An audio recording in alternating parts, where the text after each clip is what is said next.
Hi everyone, welcome back to Android Explained. My name is Josh. In today's tutorial we're looking at how to download Facebook videos with no third-party apps. Stay right here, let's do it.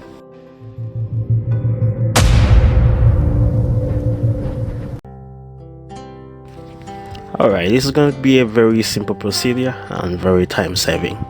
You go to your Facebook application and look for any video you want to download. Let me get one we can sample this on.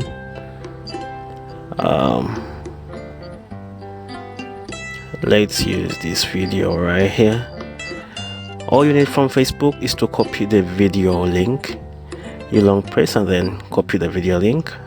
After that, you close the application and go to your browser. Then you paste in the link you just copied from Facebook, the video link.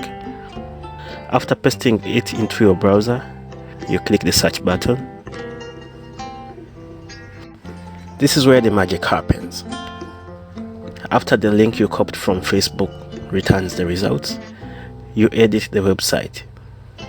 Where there is M, you add the word basic and it becomes M basic.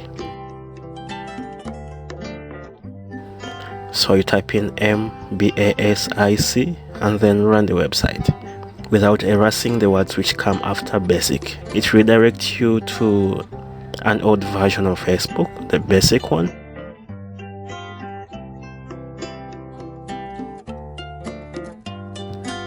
And that version supports downloading videos. It will bring something like this. Then you long press on the option keys, you get the download option.